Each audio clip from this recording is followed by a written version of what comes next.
The pretenders and possible contenders might have been weeded out last weekend in Bloomington, Indiana, but Nebraska is going to try to retool and regroup and give it a shot in Columbus this Saturday. Buckeyes and Huskers. We will talk Ohio State football as we always do here each and every Wednesday with Steve Hellwagon Bucknuts, awaiting Tony Gerdeman, BuckeyeHuddle.com. Steve, how's it going today?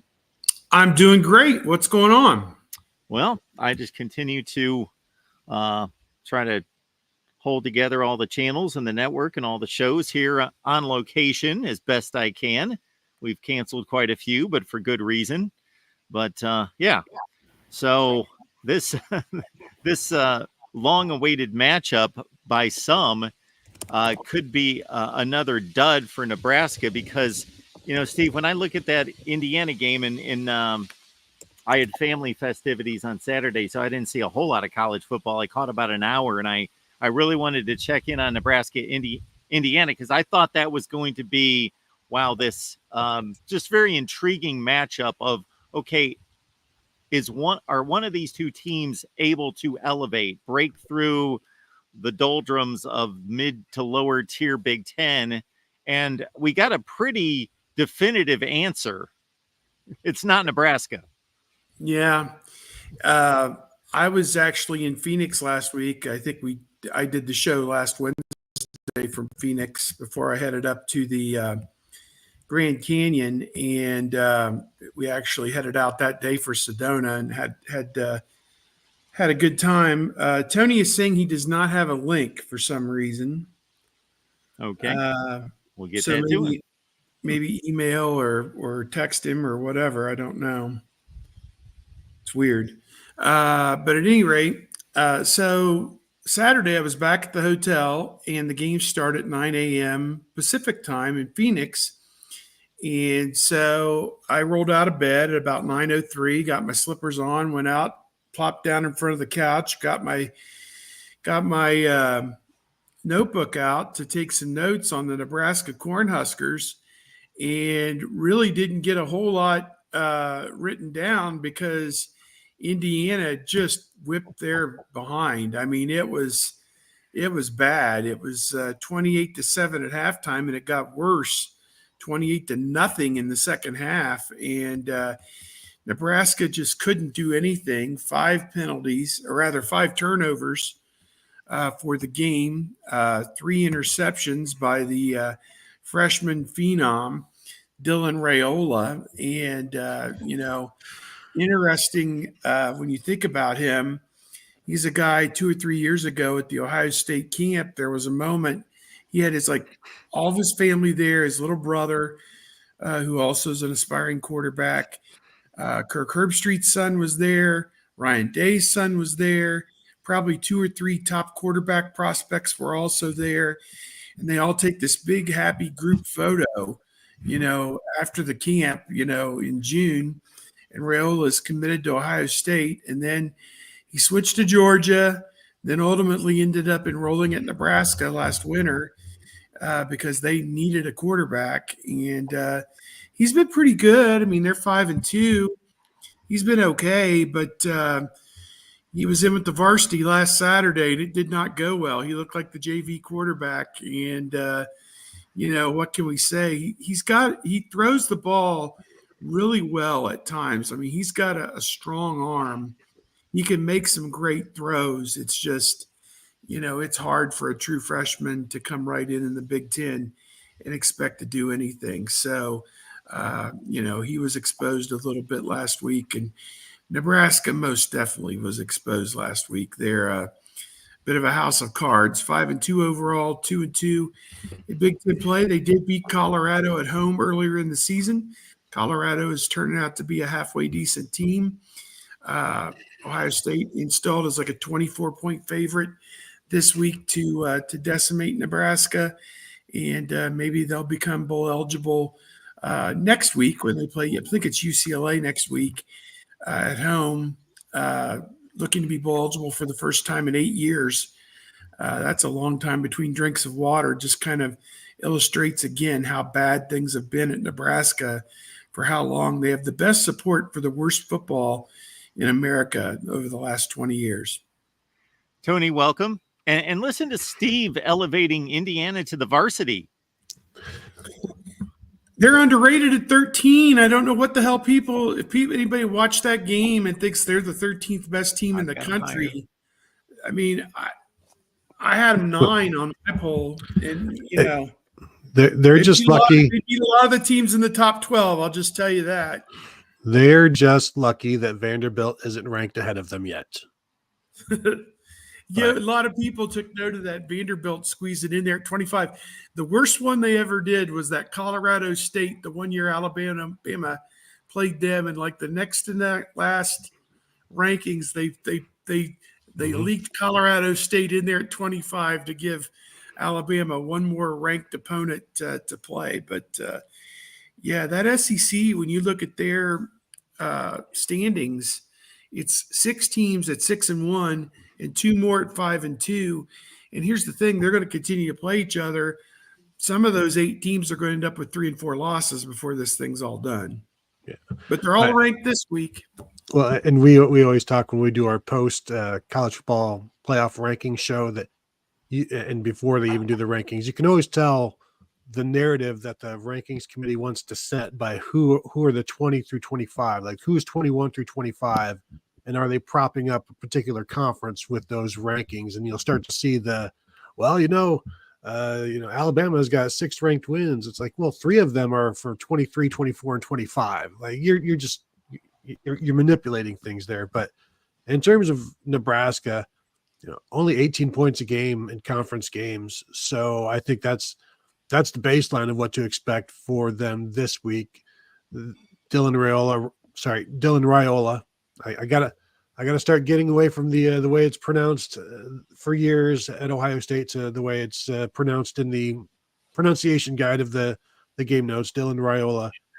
He's kind of gotten figured out in terms of what the defenses are doing, but he's still trying to figure out what he can and can't do. And he figured a lot. Well, he saw a lot of that last week. I don't know how much of it he's figured out, but he's got to be more careful. But also, they didn't sign him for him to be careful. They signed him to do what he's doing and then learn from it and grow from it. But you do have to grow from it. And will that growth be more of an off-season thing, or is it happening throughout the season? I think defensively, their numbers are skewed by what Indiana did to them, all of the turnovers and things like that. But they're giving up a lot of points and they're not scoring any. So this would seem to be a good opportunity for a get-right game for the Buckeyes. Well, Tony, I set this up for Steve this way. I was really looking forward to this Nebraska-Indiana game. I thought, okay, we're going to find out about one of these teams. And now I know we found out about one of them. I don't know if we found out about Indiana. Now I want to go see them play somebody else. But obviously what they're doing is remarkable. They're just if they were squeaking by in these games, I'd be waiting for them to fall off the cliff. But they're clearly dominating everyone. But on the Nebraska side, the Colorado win is looking better and better. But I don't know that they face Colorado at their best. I don't want to discount that win to a certain extent. But, of course, Colorado's messing around with the likes of Baylor and whomever else in the Big 12. So I don't want to overplay that win. But with Raiola, I think we can separate what is expected of a freshman quarterback and not being too critical, too unreasonable about an evaluation versus what does a team need to contend in the Big Ten at the top tiers. And it's way more than what he's delivering right now. At the end of the Illinois game, when they lost in overtime, they were clearly in control of that game. He was really bad in the fourth quarter in overtime. He against Rutgers, if Rutgers had any pulse, any offense, then they would have been in trouble. They win by a touchdown, 14-7. He goes 13 of 27. He was pretty bad in that game. I caught the throws. I caught the highlights. And then this past game, again, he's staring guys down. He had a bad pick in the red zone early in that game in which he just was focused in on one guy from the snap and was taken advantage of. So, yeah, to your point, is he going to develop and be a better quarterback in week 12, or is this something that's going to carry into next year for him to really be a guy. And I think Matt Rule, I'm not going to compare Matt Rule and Scott Frost in any way. I think he's such a better leader of a program, but the results are almost identical right Well, now. yeah, I really like Matt Rule as well, and it's maybe because of the conversations that you get to have with him at Big Ten Media Days, and Scott Frost was never really big on conversations. But I also think with the Raiola thing, it's a lot like a starting pitcher who is getting through the lineup a third time, and people have seen him now, and they know what the changeup looks like, and they know what the slider looks like, and things like that. And defenses know what Dylan Raiola is capable of, and what he does too much, what his tendencies are, and so they're taking advantage of those. And I know we've said it here before. I've said it here before, but going back to covering Terrell Pryor, and I think at that time somebody mentioned that a true freshman starting quarterback will lose you a game that you shouldn't lose. Maybe that was the Illinois game for Nebraska. When you look at his numbers, 24 of 35 for 297 yards, 3 touchdowns, and an interception. You'll take that just about every single week. But when the plays needed to be made, they weren't. In fact, the opposite happened. And so it's the opposite that he's got to avoid. But you're right, Mark. Like, how much you don't want him just to be a game manager, because you need him to make plays. You need his arm to make plays, because this is Nebraska. They need as much help as they can get offensively. But in trying to make those plays, he often can put them in difficult situations. But those are the growing pains that Nebraska is going to take with every 5-star quarterback they're ever able to sign. You live with that, and it would have been great to be able to let him work his way in, but you're not going to put Harrison Harburg in there instead and let Dylan Raiola, grow like Michigan is doing with Jaden Davis. Yeah, so we've got the Buckeyes and the Huskers, of course, coming up on Saturday, and I didn't even check the game time or we've got a noon kickoff, correct? Yes. On Fox. Big noon on Fox this week and next week with Penn State. Because Nebraska draws a crowd. Obviously, Ohio State does, but because this may not turn out to be much of a game. Well, and game days at Indiana, so it's not like it must not be a huge week this week in terms of the overall schedule.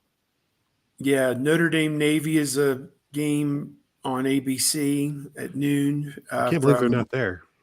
Yeah, MetLife Stadium in New York City. That would have been cool. Yeah, definitely.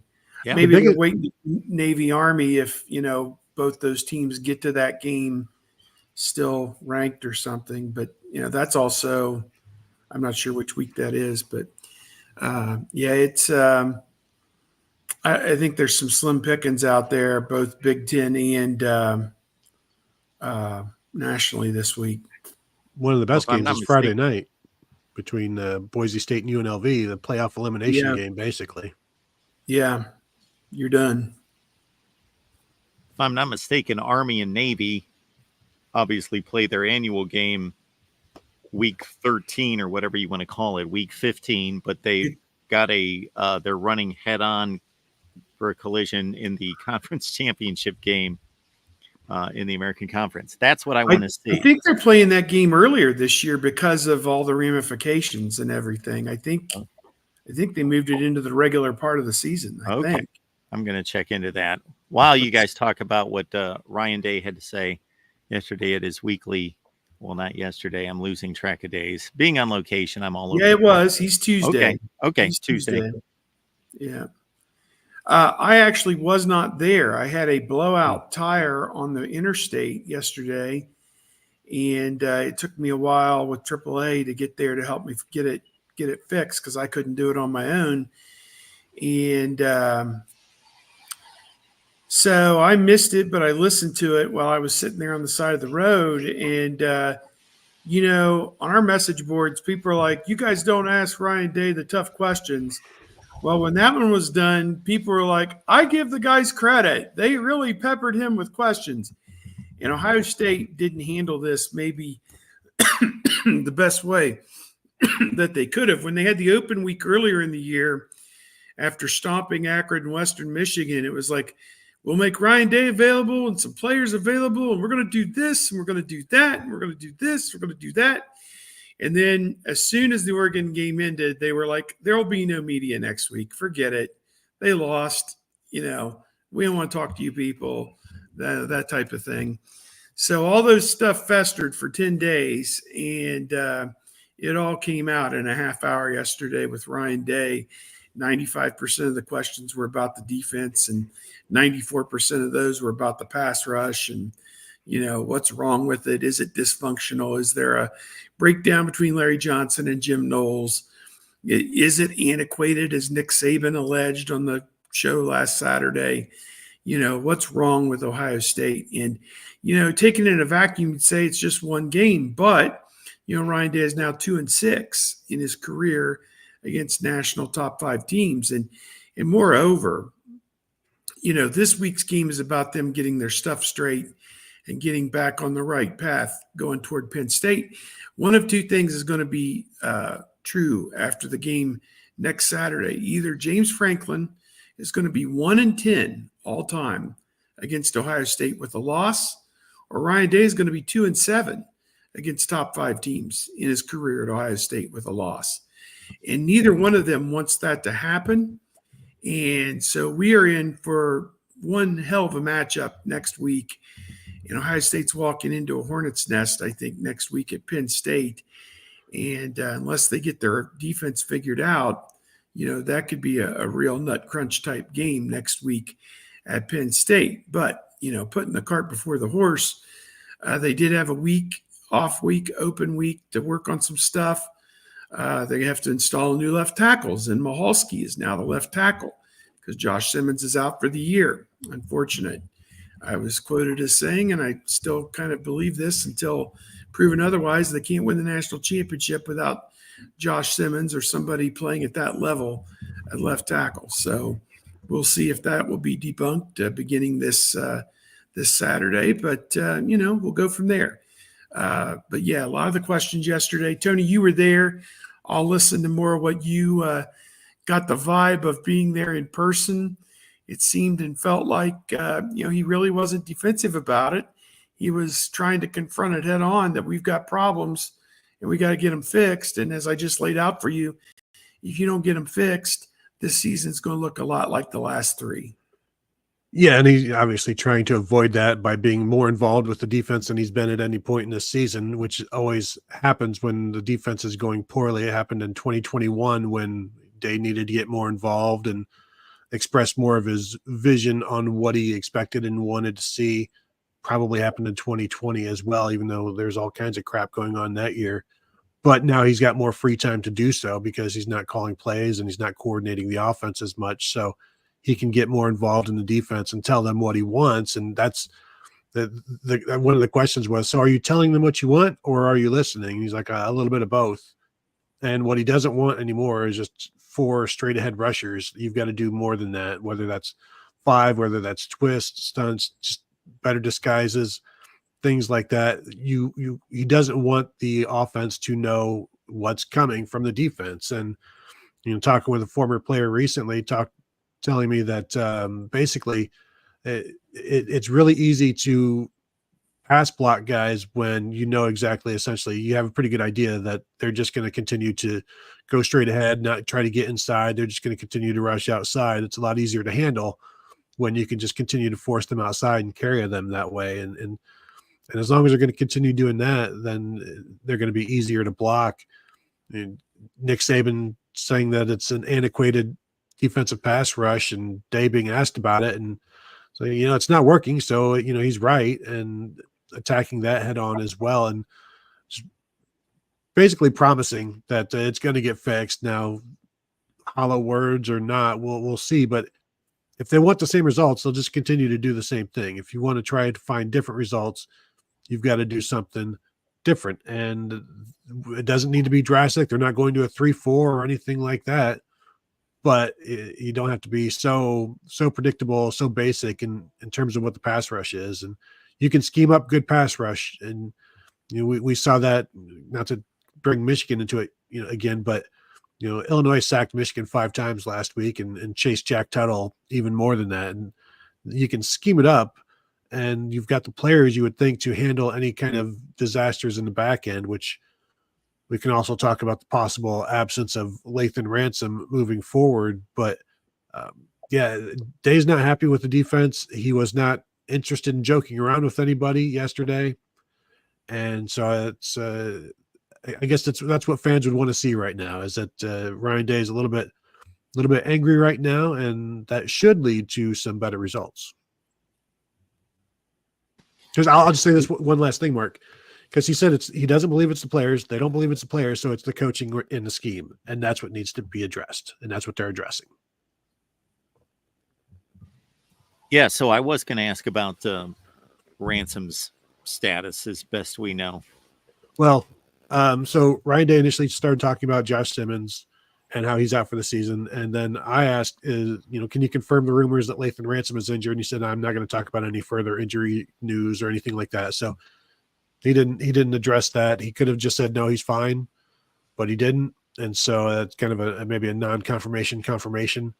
And then when he was asked, so, what's the depth at safety look like? And he mentioned freshman Jalen McClain, sophomore Malik Hartford. Then it was asked, could Jordan Hancock or Lorenzo Styles move from nickel to safety? And it's like, yeah, they've got the flexibility to do that. So they've got some options if need be. And honestly, it sounds like need be, or else he would have denied it. But the fact that everybody that covers this team pretty much has been told something happened, it sure seems like something has happened. And no, I don't have any information on severity or length of time, but at this point, I think anybody that covers the team, it would be surprised to see Lathan Ransom out there, and there's no confirmation from Ohio State on that, though.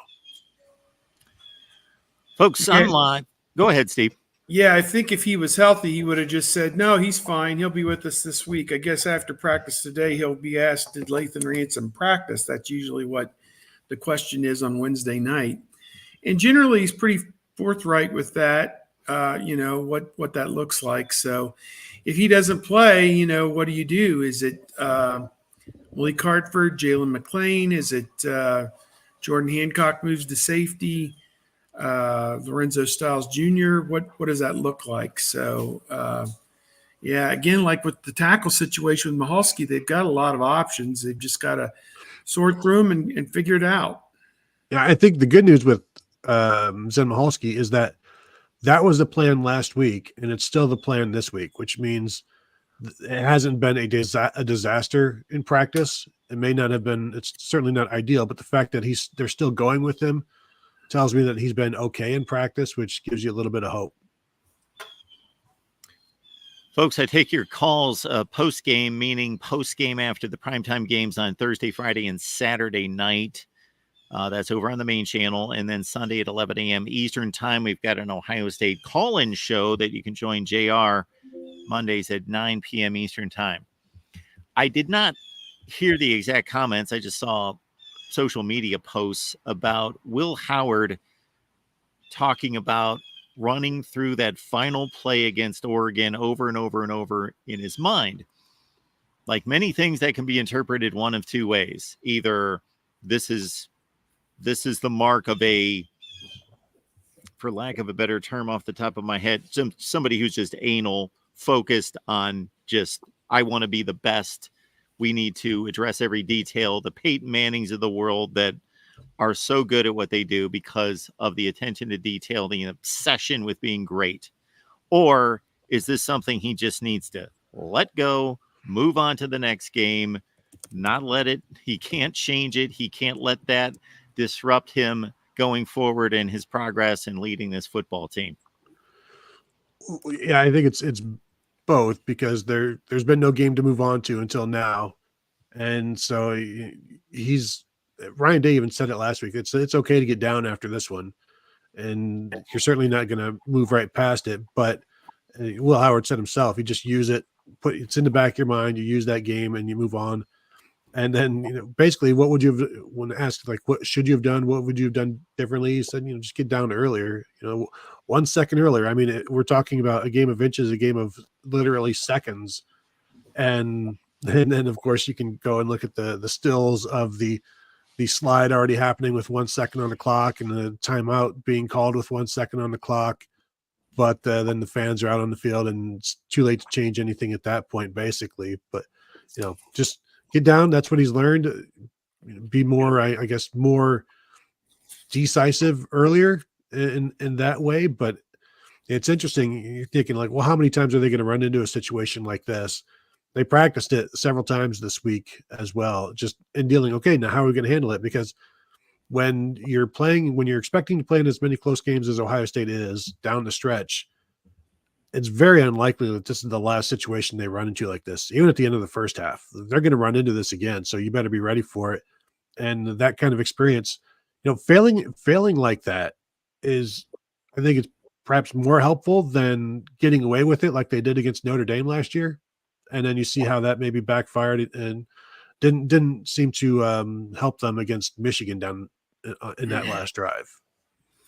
Yeah, I think the post-mortem from that last drive, if you go back and watch it, things kind of went awry from the start. I think they had like a minute 40 to go, something like that, and one timeout. So they had all the time in the world to go down the field.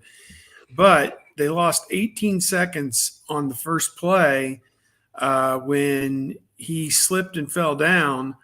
And, everything kind of went off kilter in that moment because it took him 2 plays to recoup all that yardage and get the next first down. To Howard's credit, he was able to do that. He came right back and got the first down and kept the drive going. But, you never want to start out by going backwards. And I think that it was 18 seconds from the time he went down until they ran the second down play. And they'd lost 9 yards, so all of a sudden your 140 became 120 and you have an extra 10 yards you have to go. So that was not a good beginning. Then toward the end, obviously they hit the pass play to Abuka to get to the 28-yard line. And on the next play, I think Smith gets flagged for the pass interference penalty. And they get back up 15 yards. I mean, man, oh man, that's terrible because you're out of field goal range where you were on the edge of field goal range, theoretically. You think fielding's good from 45 probably and in. He's probably an 80% guy. Outside of that, it goes down closer to 50, 60% probably. So, you lose all those yards. But the other thing was, I think, and again, the end of the game timing rules to me are so confusing. I always thought after a penalty, the clock stopped, but I guess because Smith caught the pass and was down in bounds and the official on that side was winding his arm, I mean, they stopped the clock, did the penalty, moved it back.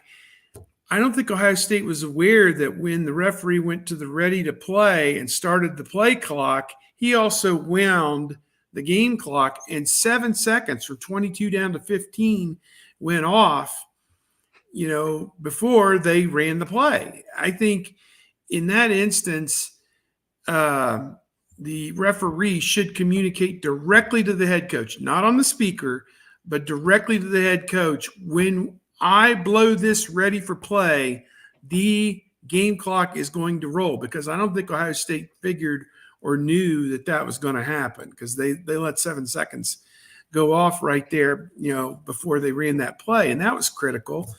And then, Oregon has obviously admitted that they snuck an extra defender onto the field with 10 seconds to go to defend that pass play, which was incomplete, and left Ohio State with 6 seconds to go at the 38-yard line roughly. And then, as we know, the final play was supposed to be a pass down the right sideline. I think they flooded that sideline with different layers of receivers, probably in 8 or 10-yard intervals, where he could pick and choose whichever one he could get it into. Well, they brought a rusher off that edge that was right here, apparently, and he wasn't able to make that go. So he takes off running, and, he gets down I timed it. I thought it was like 5.5 seconds. I don't know. But again, the joke's on you. You can't let the game come down to the last second and hope that the fickle finger of fate is going to rule in your favor, because in that instance it didn't. And there was no review.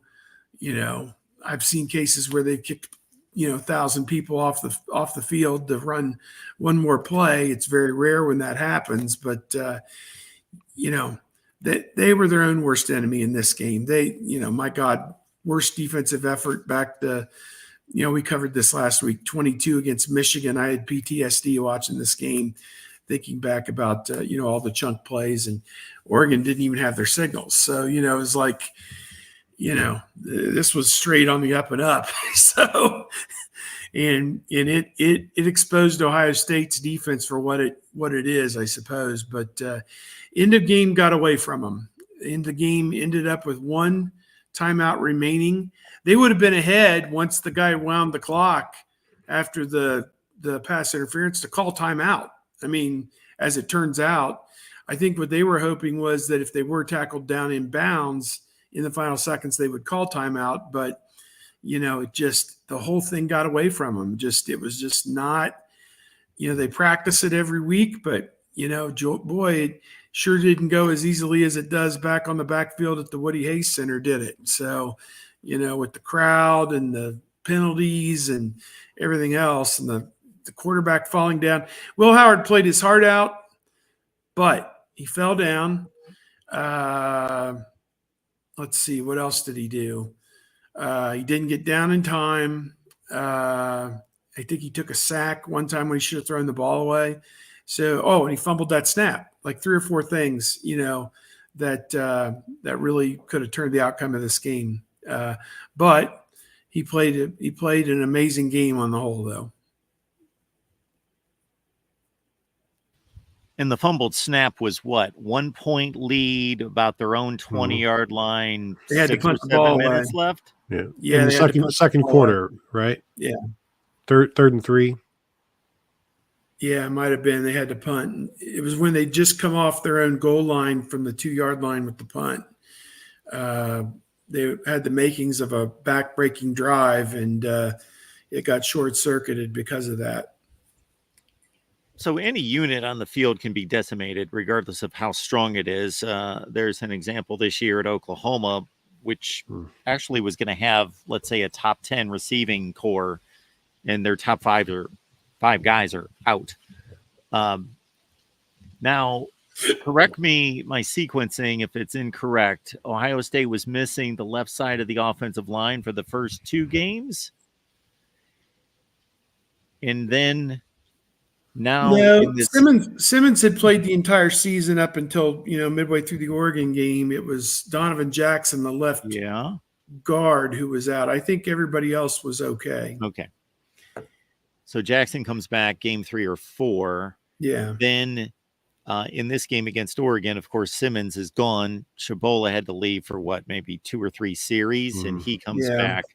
If they have to go to if they get another injury along this offensive line, they've only played 6 games.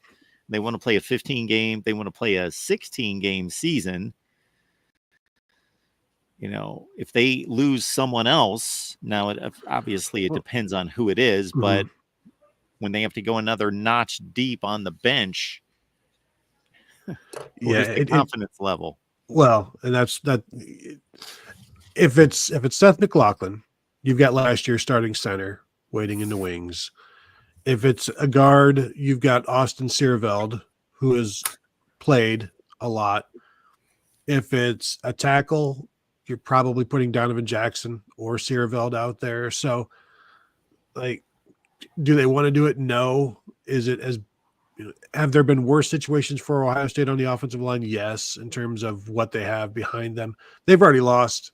I'd say the Simmons and Seth McLaughlin would be the 2 guys you don't want to lose. They've lost one of those guys, but they're they're deeper in the immediacy than they've been in the past in terms of guys who have played and guys they feel good about. I think you lose another tackle, and then you get even more concerned for just the amount of pass rushing that's going to come down the road. And so somebody's going to be out there playing that probably doesn't play the position normally. They'll talk about George Fitzpatrick at tackle or something like that, but they like going with their 5 best unless the backup left tackle is not one of those 5 best. And this is the most seamless way to make the offensive line go right now. So that's what they want to have happen. But don't lose another one. I just my little bit of a suggestion there. Folks, we appreciate you being here at the Voice of College Football. We get together every Wednesday to talk Buckeyes, Ohio State, Nebraska this week. And again, it's every Wednesday at 11 a.m. Eastern time. You can catch me post-game Thursday, Friday, Saturday night after the ball games on the main channel, and then Sunday at 11 a.m. Eastern time. And you can catch Tony at BuckeyeHuddle.com and, of course, the Buckeye Weekly podcast. What's going on over there this week, Tony? Yeah, I dropped a new episode yesterday after talking with Ryan Day and Will Howard and going over what they had to say and discussing the defense and Day's mood overall with the defense and his involvement in making changes, and then also kind of wrote about that and what he had to say about that. So you can find that at BuckeyeHuddle.com. And then Buckeye Weekly is wherever podcasts are sold, also on YouTube as well, youtube.com/BuckeyeHuddle. Steve, what's the story at Bucknuts this week? Well, I am just kind of easing my way back into it, and going to have a big Nebraska preview later today, wrestling with that big spread of 24 points, kind of thinking in that 42-14 realm. But, I think Nebraska, I don't know what to make of it. Nebraska would really, I think, have to turn it over a few times to make it that bad. But I don't know. We'll see. It's going to be this week and next week are two big games. Obviously, Nebraska, Penn State back to back. You need to win these games. There's just no two ways about it. You've eliminated all of your margin for error within the Big Ten and trying to get to the Big Ten championship game. So you have got to win these games, and they're going to have some challenges. I think Indiana will come in and give them a bit of a challenge, down the line. But, first things first. That's playing good football this week against Nebraska, and I think that's what people want to see. I think if Nebraska moves the ball up and down the field against Ohio State, then I think you're going to have a lot of people still questioning, what's going on with this defense. But if Ransom's out, I think he's been one of the best players on the defense. If he's out for a while, that could certainly hurt things. But we're just staying the course here. I did our Bucknuts radio show today. Dave Biddle and Patrick Murphy and myself, and the three of us are also on after every game with what we learned live after every game, and usually that's a lot of fun too. So just more of the same in a new week. Just looking forward to seeing this team get back to action this week. Guys, I'm fascinated by these conference races without divisions, because say what you will about divisions, especially living in the Big Ten over the last 10 years, where the best team in the conference plays the 5th best team in the conference, maybe. So we've seen that, but at least you had a decisive situation where, of course, the best record from each division goes to the championship game. If there's a tie, they played head-to-head. There you go. You're all set. There has to be a 3-way tie for there to be any kind of complications. I could only find 4 ties, 3-way ties in the history of conference championship play, none in the Big Ten since they started division play in 2011. I found 2 in the SEC, 2 in the Big 12, where there's, and maybe the most famous one was that Texas Tech, Oklahoma one, where they all beat each other. Oklahoma got to go to the national championship game, and Texas beat them head to head despite having the same record. Oklahoma went to the BCS championship game. So I was trying to make a mess of the Big Ten, and I got to admit it was a little more difficult than I thought, because I thought there's going to be a mess somewhere. There's going to be a mess somewhere. Like I want to see Miami, Clemson, and SMU all go undefeated in conference play and not play each other. So we're going to have a team that's undefeated in its conference not get to play in the conference championship game. How ridiculous would that be? But in the Big Ten, it obviously can get messy, but I'm not going to be predicting Nebraska to beat Ohio State and such things, because if Ohio State runs the table, Penn State and Indiana run the table other than the Ohio State game, then it creates a three-way tie for second place, but Ohio State is the obvious tiebreaker over both of them because they would have won the games. And then even if Oregon drops a game and it's a four-way tie for first place, it's still a clear-cut Oregon beat Ohio State beat the other two, and you got your championship game. So it may not happen this year, but I am fascinated by these conference scenarios that there's going to be a log jam somewhere, and it may not be the Big Ten, but we're going to see it. I think the easiest solution for Ohio State, I think Illinois is the team that Ohio State doesn't play that's still in this thing that could, throw a monkey wrench in this. At Oregon this week. Yeah. Yeah. So they're going to get their second loss, theoretically this week, and that would take care of that. So if Ohio State wins out, then they would be the only, one-loss team or tied with Oregon if Oregon were to lose a game. Let me just double check that. I knew, Steve, Wisconsin, there was a scenario. Wisconsin is right there too. They need Wisconsin to lose because they don't play Wisconsin. So it's Wisconsin and Illinois are the two. If Ohio State wins out and Illinois and Wisconsin lose, then Ohio State goes. So that's the scenario, Steve, that I thought of a few days ago that I forgot to bring up. There you go. Illinois upsets Oregon. Mm-hmm. You get a 5-way tie. Yeah, I would. Go ahead, Steve. I want to caution one thing. If Oregon does lose and it creates a multi-team tie with one loss, I don't think what I said is correct because there is some kind of convoluted tiebreaker about comparing the records of the teams that you played in the conference to separate teams that didn't play each other. So if it's Indiana, okay, let's say it's Oregon, Wisconsin. Oh, hell, let's just say it's Oregon, Indiana, Penn State, and Ohio State, whatever it is. Ohio State may not be guaranteed because if the records of the teams that they played are the worst of the four, then they're not in the top two. They may not go to the championship game. So it's some kind of convoluted thing. I don't know. Yeah, like I wrote a little bit about this with the scenario of if Illinois were to win this week at Oregon and all five of those teams finish with one loss, basically Ohio State would be the first team in because you do all of the head-to-heads and everybody's beating each other, but then it's your record against all of the teams in this tiebreaker scenario, the winning percentage. And Ohio State's winning percentage would be 667, and 2-1. Yeah. Oregon would be 500, and there'd be a couple of other 500s. Indiana would be like 0 or something like that. So Ohio State would get in, and then they'd figure it out between Oregon and whoever else. Now, Mark, in your scenario with the ACC, I don't know how torn up SMU would be about being left out of the conference championship game. I don't know how torn up teams are going to be about that now, because you're getting in at 12-0, so you're going to be in. They'd be 11-1. Well, yeah. So in that scenario, here's my other thing with this playoff. If SMU is 11-1 and they don't make it, they should not jump whoever else is in the conference championship game, other than the fact that they didn't get to play them.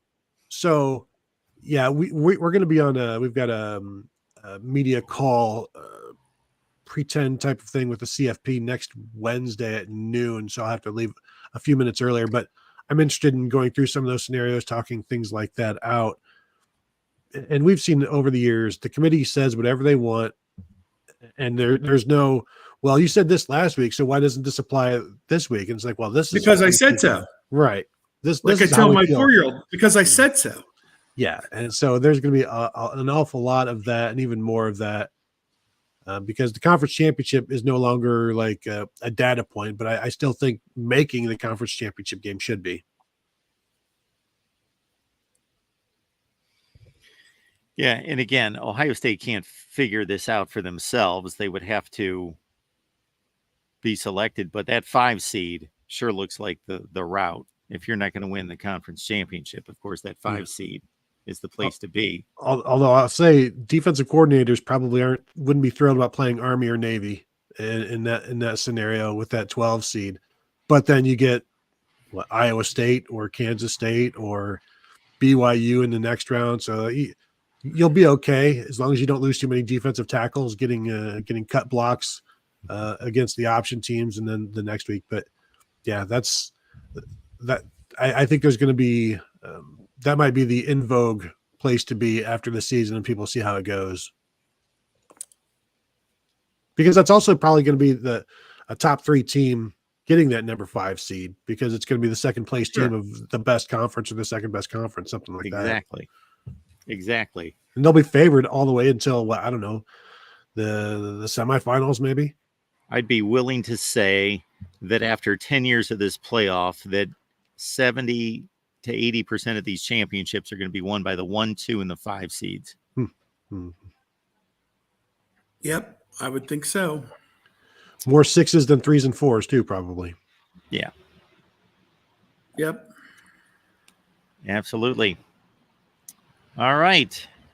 Anything else on this one? I don't see anything else in the chat. Anything on the recruiting trail? It's mighty silent these days. It is very silent. Across college football, not just at Ohio State. What do you guys make of these early season opt-outs? What was the latest one I heard? DJ Uiagalelei. Here's my thing. The portal is not open right now. So I don't understand how players are hearing from teams. How is that possible? Like, I understand you say I'm going to enter the portal, so I'm not playing anymore. How can teams contact you if there's no portal opening?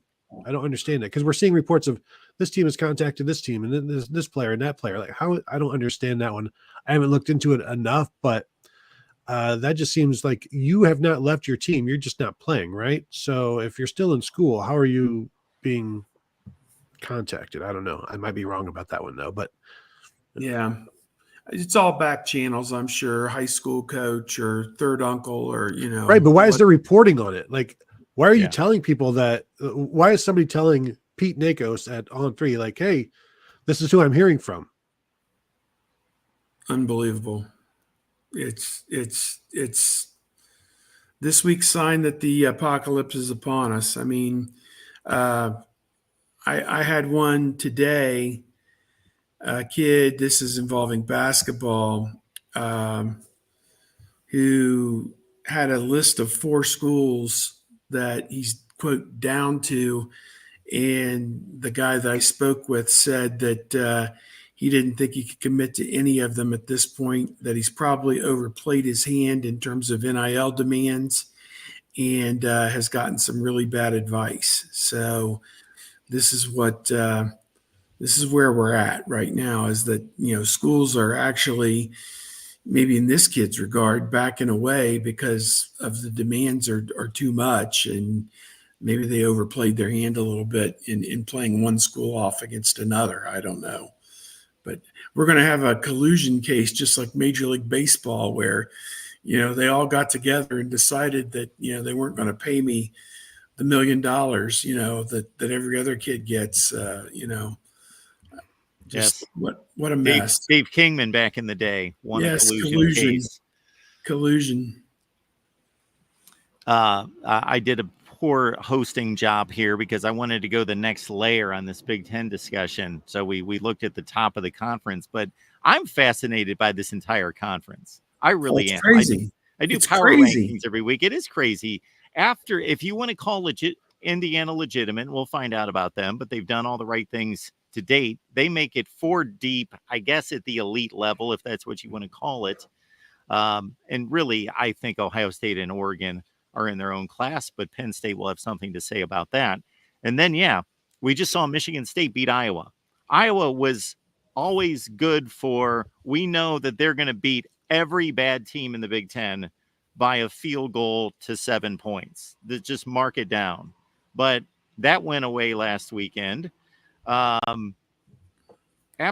UCLA's playing a little bit better. Purdue took Illinois to overtime. I was hoping UCLA got the chance to build off the Minnesota game where they almost pulled off the upset, followed that up. They go to Rutgers, they win 3 time zones away, where unfortunately Purdue couldn't follow up their big effort against Illinois by playing somebody reasonable that they could possibly build off that. After that freshman threw for 300 and ran for 100 against Illinois, Ryan Brown. They ran into a buzzsaw. But yeah, this Big Ten, I don't know where to rank these teams.